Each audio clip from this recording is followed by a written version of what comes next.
Primeiramente, você precisa conhecer esse mix. Então, eu vou te passar aqui as proporções básicas que você precisa observar ali das farinhas dentro do seu mix, tá bom? Então, para um mix de bolos, por exemplo, você vai observar a seguinte proporção: 50, 25, 25. O que significa isso, Gabriela? 1 para meio para meio.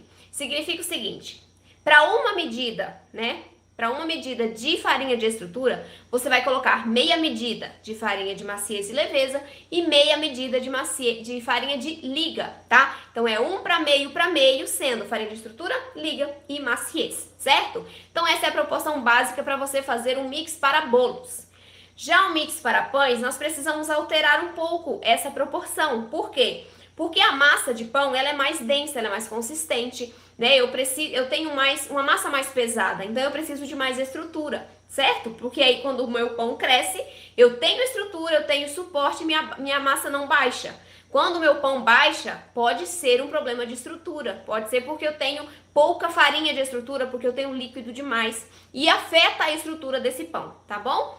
Então, você precisa de um mix de aproximadamente essas proporções: 60% de farinhas de estrutura, 20% de farinhas de liga e 20% de farinhas de maciez e leveza. Eu preciso fazer um mix contendo essas 3 farinhas? Eu recomendo que sim, porque aí você consegue agregar as 3 principais características da farinha de trigo.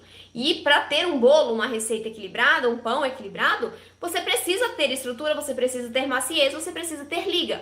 Senão, se você não tiver estrutura suficiente, seu pão vai baixar. Se você não tiver liga o suficiente, seu pão vai esfarelar. E se você não tiver maciez e leveza o suficiente, o miolo do seu pão vai ficar duro, né? Não vai ficar aerado, levinho, furadinho.